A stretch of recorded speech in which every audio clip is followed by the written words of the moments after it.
never fail another regulatory inspection, or be caught out of compliance again with Legacy 64's Audit Comply software system.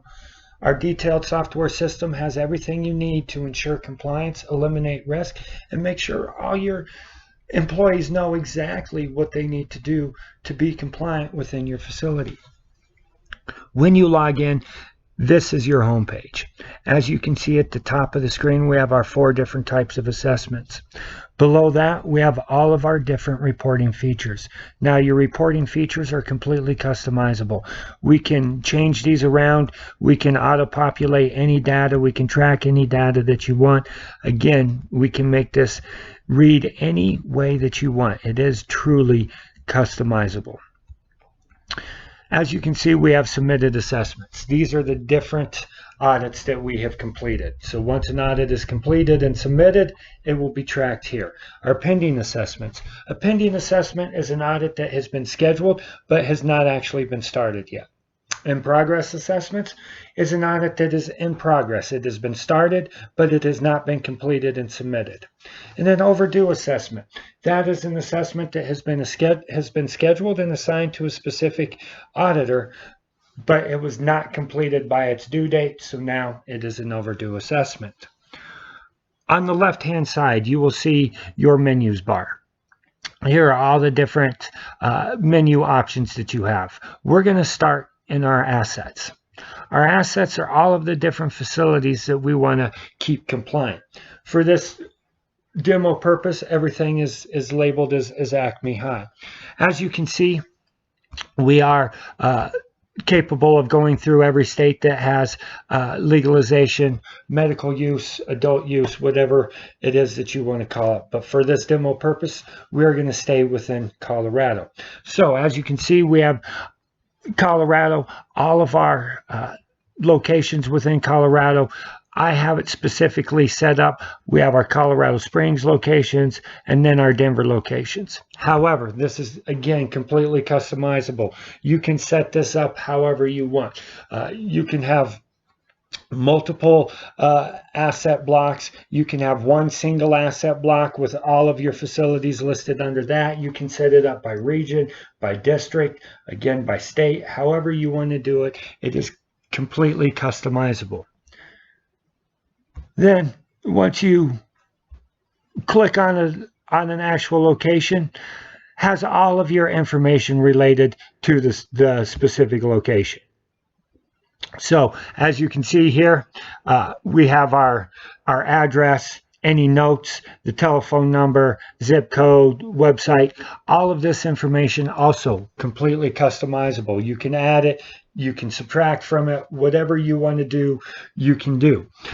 Reporting tags. So again, when you're doing your reporting stuff, if you're across multiple states, you can do reports just by states. You can do it however you want. All you have to do is create a little tag. Very easy to do.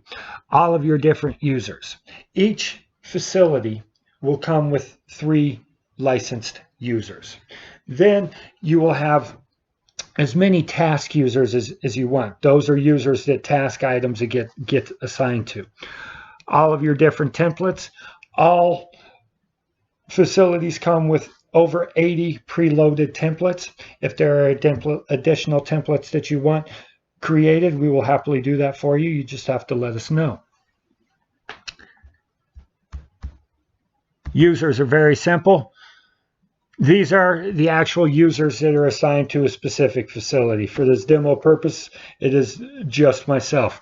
But to invite a user by email, it is very simple. You just click on it, add the information, hit invite. The system will send them a system-generated email where they get to set their own username and password and set up their access. Or you can do that for them. You can simply add the user. You can, again, set their username, their password, all of that kind of stuff, and then hand that off to them. In order to conduct an audit. Conducting an audit is very simple. You literally just hit conduct an audit.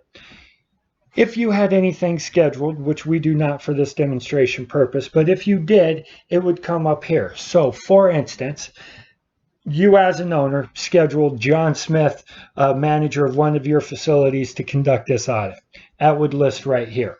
At the same time, John Smith would get an email letting him know that he has been scheduled to conduct this audit on this facility at this time. Since nothing like that has happened, we're just going to go ahead and click on New Assessment. All the different assessments that you could ever need are right here. All of our different regulatory audits from each individual city, county, and then all of our state audits are listed in here. Right off the bat, we have our Boulder Fire Department marijuana inspection, our Boulder Police Department marijuana inspection, our business books and records inspection by the state MED. Moving on to the next page, our City of Aurora Marijuana Enforcement Division compliance checklist, the City of Aurora Police Department marijuana business security checklist, Aurora Zoning Department compliance inspection, plus numerous other audits. Again, camera and surveillance, the state audit right here by the Marijuana Enforcement Division going over your cameras. All of your Denver audits, your Denver Community Planning and Development, your Denver Department of Environmental Health, which is different than the Colorado Department of Environmental Health, which is on the previous page. You have your Denver Excise and Licensing, Denver Zoning. Again, every regulatory inspection that could ever hit your facility is already in here, ready to go. So let's just go ahead and conduct an audit. So let's do this Denver Excise and Licensing audit.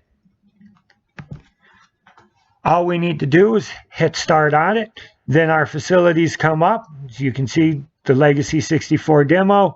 We're going to do the Acme High. We're going to go into Colorado. We'll do a Denver location, and we'll just go ahead and do our Denver Store 1. We hit Start Audit. The system will auto-populate the audit for you. So here's our audit, okay? All of the questions are right off of Denver's Excise and Licensing audit. So when an Excise and Licensing inspector hits your facility, this is the audit that they are using. We have 4 different answer sets. We have pass, fail, fixed on site, not applicable. In addition to that, you can add a recommendation. You can add additional nonconformances or noncompliances. You can add attachments such as pictures or other documentation. And then you can add additional tasks to any of your task users. So we will just go ahead and conduct this audit. Are all limited access areas clearly marked on the licensed premise diagram? So on your floor plan, are all of your limited access areas clearly marked? We'll go ahead and say yes, pass. Nice and easy. Is the facility ensuring all limited access areas are marked with appropriate sign? So are all of the doorways leading into your limited access areas signed with the required limited access area sign? We're going to go ahead and say yes, that they are. Does the facility's current floor plan match the city's approved floor plan? So when the city inspector comes in, they walk your facility to ensure that everything that they have matches how it is in reality. So let's say that you added a doorway and didn't submit a modification of premise. So floor plan does not match actual facility.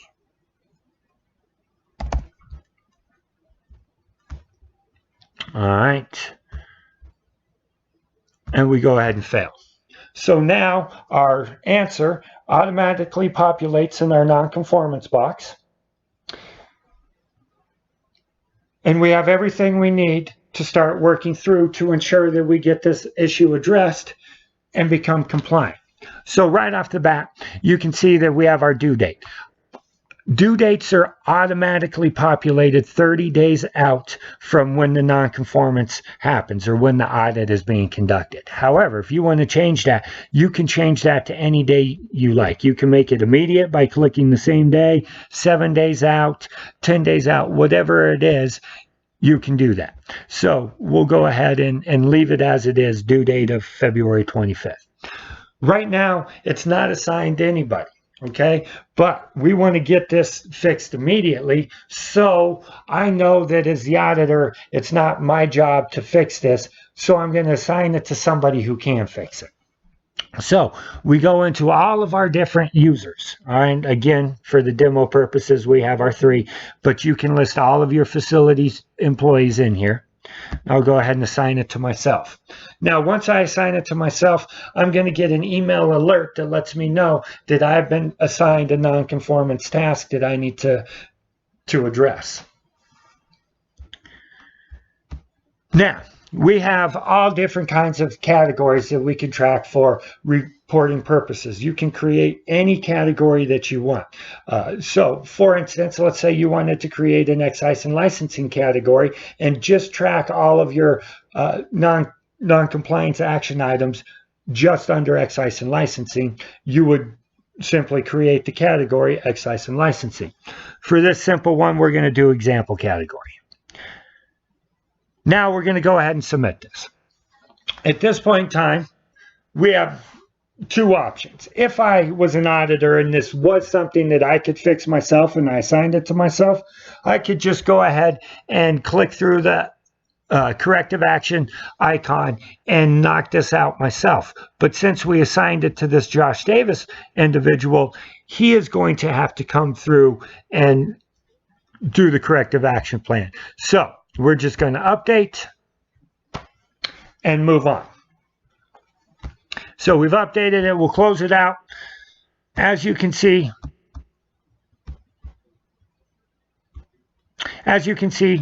fail. 1 non-conformance comes up. Then we have this little thing right here, this little action bar that lets us view it. Again, it's the same box that we just went in, but it allows us to view it. We can see that it's been opened. If it's in progress or if it's been closed, it will always let us know right there. Okay, now we can add an additional task. Okay, so we've assigned this to Josh Davis. But maybe we want to assign a task item to Josh Davis's boss to make sure that his boss follows up with him to ensure that this item gets done. So again, we would just go in here, assign it to Josh's boss, and simple task details, ensure Josh gets this addressed. Same thing with your task categories. We'll again go ahead and call this one a sample and then go ahead and submit. Now, Stacy Davis, Josh's boss, is going to get an alert to let him know that this needs to be done. And again, it comes up right there. All right. So moving on, does the facility have a valid alarm system? Pass.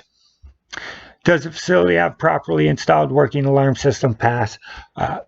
Pretty simple process. All right. If they're all yes or no questions, if it's a yes, it's a pass. If it's a no, it's a fail or a fixed on site or not applicable. And then we can figure out why. If we want to add a recommendation, again, it's just a simple thing. We can assign the recommendation. We can give it details, all of that kind of stuff.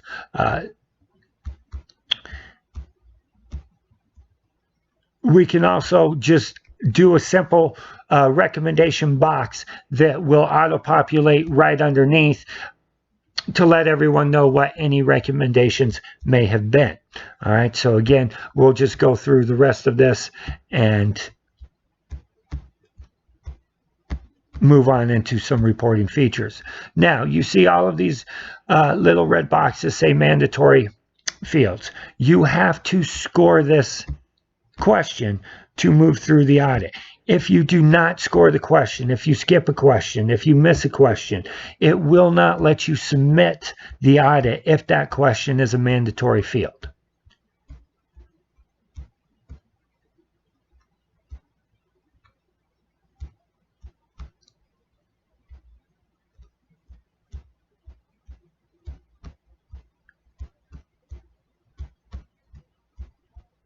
So we'll go ahead and skip this question. We'll submit the audit. it tells you that the audit is incomplete. You have incomplete mandatory requirements. Please complete the question in red to continue. Now you'll see that the box is highlighted in red right here. So we go ahead and complete this. The red goes away. We can go ahead and submit the audit. Now it'll give us this box right here, submit assessment. If you have any further sign-off comments, please add them here. You can put anything you want here. So maybe you want ownership or upper management to review all non-conformance action items before they're completed. Maybe you want the auditor who conducted the audit to check off on them himself or herself. Whatever the case may be, just put it in the box. So for this demo purpose, please ensure that ownership approves all corrective action items before completion. Now we'll go ahead and submit that. Now it's going to let us know that the audit has been completed and give us an opportunity to look at the report.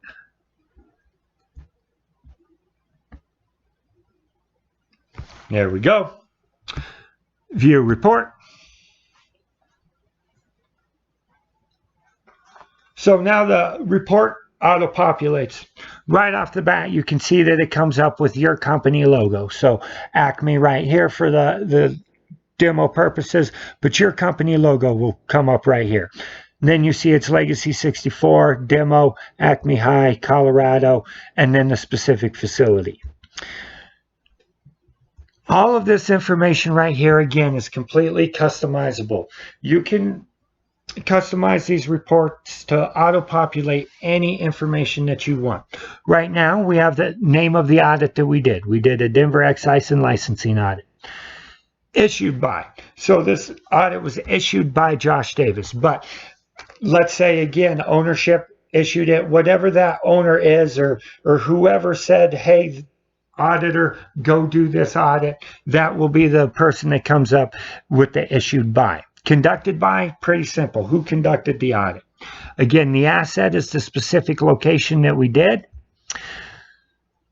If we had scheduled it, this one was unscheduled, but if we had scheduled it, the system would generate a schedule ID.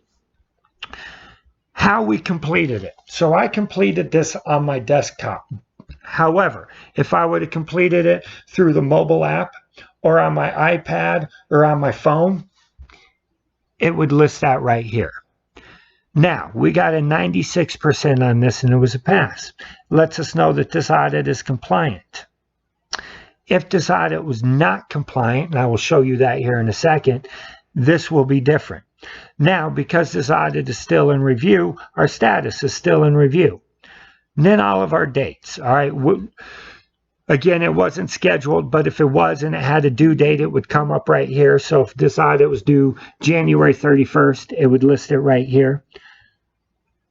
When we started it, when we completed it, when we submitted it, how long it took, and when this audit was last updated. So, for instance, when Josh Davis goes in and fixes this corrective action item and resubmits it, this last update will change. And then if you do a history report, all of the updates will again auto-populate in this section. It'll be a running document of every change that was ever made to this audit. Now down below, our overview tells us how many sections, how many questions, what our observations were, if we uploaded any images, attachment documentation, any recommendations that we may have made, the non-conformance that we did, the task item that we assigned, the sign-off comments, and then here's our non-conformances. So the 2 fails that we did on the specific item list right here. Now, as we go through the specific audit, this is question by question. Here's the question, here's the response. Now we get to this one. It was a non-conformance item, we failed. Here's all the the information. Now, once Josh Davis goes in and does his corrective action plan, all of that will auto-populate right here in this box. Same thing when Stacy Davis, Josh's boss, goes in there and make sure that Josh got this done, all of her information will auto-populate right here. Pretty simple reporting features. All right, now we'll go back and look at the other audits. So once you're done with an audit, it brings you back to the audit assessment page. If you go into your reporting features on the left-hand side and click on audits, all the audits that you have ever done are right here. So when you click on this one, it'll open the audit back up. This is the one that we just did. And now we can download the history with images, without times, however you guys want to do it. And again, we can add additional types of reports right here. Whatever it is that you guys want, just let us know. We'll do a history report right there. Coming back into the audits, you can see when it's a pass, it's nice, simple, and green. When it's not low enough to be considered a fail, but it's something that we need to watch and make sure that we're getting fixed immediately, it will show us orange and warning. And then when it's a fail, it'll be red and tell us that it's a fail. This is the warning report. All right, we scored 81%, which is not high enough to be a pass. You have to be 90% or higher to actually get a passing score. So we have some items that we need to work on immediately. These are the specific items that we need to work on. They have not been assigned, obviously, for demo purposes. This is what that report looks like. Here's the failed report. Okay, again, it's red, it's fail, it's still in review. Audit status, audit compliance, now we're non-compliant. Okay, we're not looking good here. Here's all of our different scoring summaries, not looking good. We have some things that we need to go through and correct. And again, all of our failures come up right off the bat, and then who they've been assigned to, so on and so forth. It is a very detailed program.